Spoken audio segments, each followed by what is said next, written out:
Are you hoping to avoid rookie tourist mistakes when exploring Ireland's capital city? Well, then this video is for you. The thing about Dublin is there's a lot of unspoken rules, things that you wouldn't really know unless you were Irish. So today I'm going to be breaking it down so that you can avoid making as many mistakes as possible. And the first thing that I want to talk about is Dublin's bus service. So you have Dublin Bus, and that is how you're going to navigate your way around the city if you are not walking. But the thing is, standing at the bus stop won't just cut it. The bus is not going to automatically stop. You have to physically tell the bus driver, hey, I'm here, pop your hand out to the side and say, please stop for me, I want to get on. Otherwise, it's going to keep on driving by. And honestly, every time I'm in Dublin City, I see this happen to tourists and they just look incredibly confused. Same goes for when you're on the bus. You have to press the stop button to tell the bus driver, I want to get off here. If you don't press that stop button, they ain't stopping for you. They're going to keep on driving and you might end up somewhere you don't want to be. If you want to fit in with locals, you need to do this. You have to say thank you to the bus driver. The rules changed a little bit during the pandemic because now on Dublin Bus, they let everybody out the back doors. So everyone will literally shout out the bus saying thank you. So if you want to fit in, that's definitely something that you should adapt. And similar to the buses is our taxi service. We do not have Uber in Ireland. You may see the Uber sticker on the taxis and that will confuse you, but they are still regulated taxis and they still use a metered service. It's not a ride share and taxis are incredibly expensive in Ireland. If you do need to get one and you want to hail one off the street, you need to pop your hand out similar to the bus and let the taxi driver know, hey, I want you to stop. Another thing to note about the taxis is if the light is off, then that means that the taxi is in service. They are either on the way to get someone or there is a passenger in the cab. Now we do have taxi ranks. They're not as common anymore in the city centre, but they do exist. If you go to a taxi rank, you'll be able to just get into the next available taxi. You don't need to flag that one down. And all taxis now need to take card. It's a legality. Next point, this one really irks me when people do it. But please do not allow swinging doors in shopping centres to slam in the person behind you's face. I didn't realise that this is very much a cultural thing. I realised when I started travelling around mainland Europe that most people do just allow the door to swing. It's not something that's done in Ireland. We do look back, make sure there's no one behind us. And if there's no one behind, that door can swing all at once. If there is someone behind, you politely pass the door to them. Same goes for when someone holds the door for you.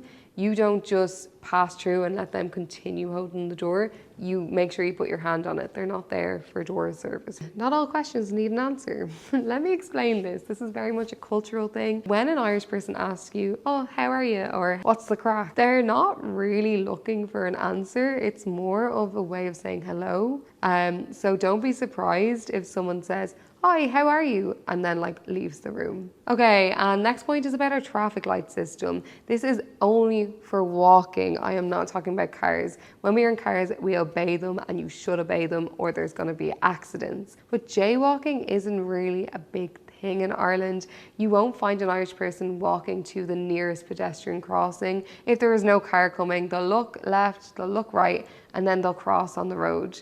They won't really look for a safe place to cross. Probably not the best practice, but it is something that we do. That little red man when you're walking across, it means nothing to Irish people. If the road is free, we will go. And I'm not suggesting you do the same. It's a bit of an unwritten rule. You know, just because we do it doesn't mean you should do it too. Next point, don't be afraid to ask for help. If you find yourself lost in the city and you're looking for directions, ask a local. They'll point you in the right way. But the only problem with that is Irish people's concept of time is very different to the rest of the world. More than likely, they're gonna say the phrase, ah, sure, it's only around the corner. Only around the corner can mean anywhere from a 2-minute walk to a 25-minute walk. You just need to be as direct and as precise as possible. Say, how long will it take me to walk there? Before we dive into the next point, I do want to mention that I've created a free Facebook community for people who are planning a trip to Ireland and have questions and need answers. It's a place where like-minded people can answer your questions, whether they've been to Ireland themselves or they've been through that problem themselves. And I will also be there answering as much things as I possibly can. So if that sounds like something that you would like to join and discuss all things Ireland, the QR code here will bring you to it, or there's a link in the description. Kind of an unwritten rule in Dublin and across the country is that there are more public toilets than you might think. So I only know one place in Ireland that you actually have to pay for the toilets, and that is in Stephen's Green Shopping Centre in Dublin city centre. This is common in mainland Europe, but in Ireland, like, I find it so bizarre asking people for money to use the toilet. It is 25 cents there, but there's also a free public toilet outside on the street. And then on the north side, it is free to use the bathrooms in the shopping centres. So if you're looking to go to the toilet, the shopping centre is always a good shout to go have a look around. Then again, if you're struggling to find a toilet, you can go into like a local pub or perhaps like a small restaurant and use the facilities there. Of course, it's polite to buy something. I'm not advising you don't buy anything, but it's not a necessity. I've never been stopped if I'm like bursting to go to the toilet. I will just pop into the local pub. I will use the toilet. Odds are I have actually drank there. I've got paid there before. But again, I don't think anyone's keeping track of this. And if you gotta go, you gotta go. I don't think anyone's gonna be like, you can't use that like burst, you know? Irish people are quite sound. They're not really gonna lecture you on using the facilities. Let's talk about weather. Weather in Ireland is a guideline. This applies to Dublin as well. You know, we never really know what we're gonna get. And I see tourists all the time say, oh God, did you check the weather app? I rarely check the weather app in Ireland, honestly, because it's never right. And if you check the Apple one, you check the Android one, you check Google, you check Met Éireann, which is our national weather forecast, they all say different things. And you just need to be prepared for everything. But the next point isn't exactly a rule, but it is something that people don't realise, and this includes Irish people. There's more to Dublin than the city centre. A lot of people presume that Dublin is quite literally just the city and nothing else happens. There's so much to see and do, from our stunning coastal towns to the beautiful mountains that offer sweeping views of the area. I have created detailed blog posts on this. I'm not going to dive into it in this video because it will quite literally take a whole other video to do. But if you want to check out the blog post, here is a QR code or there's a link in the description. Okay, here is another unspoken rule that we should discuss. Locking eyes or making eye contact with people as you walk through the streets. So in the rest of Ireland, so excluding the cities, it's quite common to acknowledge people as you walk by them. You'll say, hi, how are you? Have a little chat and then continue on your way. But Dublin being a big city that it is, obviously you do not acknowledge everyone as you're walking by. However, in saying that, if you do lock eyes with someone, it is common to kind of give them a little smile or a little nod, some form of acknowledgement. If you're in Ireland and you want to fit in with the locals, don't be surprised if they give you a little smile and just give them a smile back. And moving on, one thing that we are known for is our alcohol. Whether that is a good stereotype or not, it is something that we are known for. But people are quite surprised that you cannot purchase alcohol after 10 p.m. in Ireland across the board, so it's not just a Dublin thing, unless you were in a licensed premises, so a pub or a nightclub or a hotel bar. So if you are looking to purchase alcohol from a shopping centre or an off license, I think they're called liquor stores in the US, I'm not really sure what they're called elsewhere, you have to be there before 10 p.m. Even if that supermarket is closing at midnight, the sale of alcohol will not be permitted after 10 p.m. And on the topic of bars, another unspoken rule is bar service is not typical. So when you're in a pub, don't expect someone to come and take your order. Typically, you go up to the bar, you order, and you bring your own drink back. Okay, so you go to the bar, you get your own drink, you bring it back to the table. You do that a couple of times, and then the next morning you wake up with a bang and a hangover. Well, in Ireland, we have the perfect cure, and that is a chicken fillet roll. But I think I might have to explain what that is.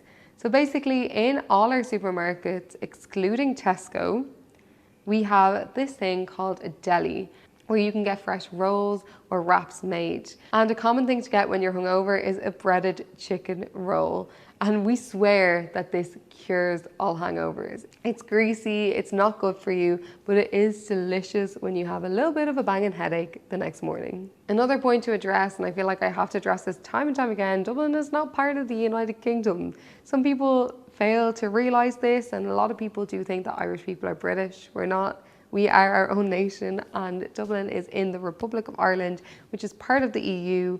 Yes, still, always was since we joined. We never left. It's actually a general rule. It's not unspoken, it's not unwritten, it's just fact. This is an unspoken rule that locals have and tourists break all the time, but please keep your hands off Molly.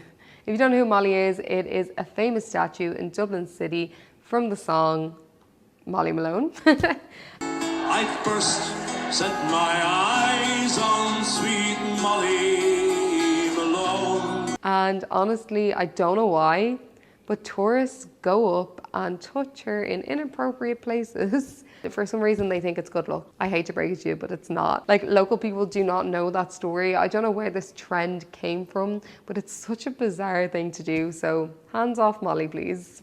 And another thing to be mindful of is renting a car in Ireland. Yes, I do recommend that. Renting a car in Dublin, no. I don't know what it is with the Irish government, but they are trying to force cars out of the city and they're making it damn hard to drive.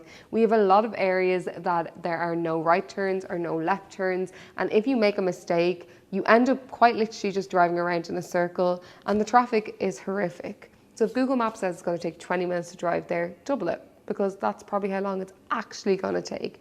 And if it's going to take 40 minutes instead of 20 minutes, you're probably going to be able to walk there faster or get a bus there faster because they can go through the bus lanes and avoid the traffic. So honestly, it's a very walkable city. You don't really need to rent a car and you don't really need to get public transport. The best way of getting around is your own 2 feet. This brings us to the end of the video. If you enjoyed it, you're really going to love this Ireland video next. As always, thank you so much for watching and don't forget to like, comment and subscribe.